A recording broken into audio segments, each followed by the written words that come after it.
حرام اللي بيتعمل في نادي الزمالك ده عشان فلوس. حرام عليا، يبقى تلتين الفرقه قاعده بره.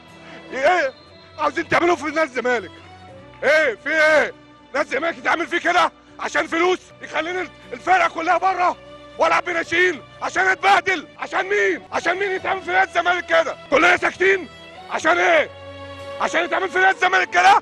خلاص اسكت ونقعد في بيوتنا. اللقطه اللي قدامك دي لمدرب نادي الزمالك لكره اليد. الموضوع ببساطه ان اتحاد اليد ليه عند نادي الزمالك 8 مليون جنيه، نادي الزمالك دفع منهم 2 مليون والسيد هاني العتال دفع منهم 2 مليون جنيه. مش نمشي الدنيا، لا، اتحاد اليد قال لك انا عايز ال 8 مليون جنيه. يعملوا يبقى شويه الناس اللي قاعدين في اتحاد اليد ياخدوا 5 كارنيهات للعيبه نادي الزمالك من الفريق الاول، يطلع الزمالك بالشكل ده، يطلع المنظر بالشكل ده، يطلع مدرب بحجم نادي الزمالك يقعد يعيط على الهوا. ازاي نادي الزمالك بحجمه ما نمشيش المواضيع؟ ازاي السيد وزير الشباب والرياضه يبقى شايف لقطه زي دي بتحصل قدامه وتعدي كده عادي؟ هل نادي الزمالك ده نادي عادي؟ الطبيعي كانت الناس تمشي الموضوع شويه، ونادي الزمالك مش هيهرب ولا هياخد عزاله ويمشي.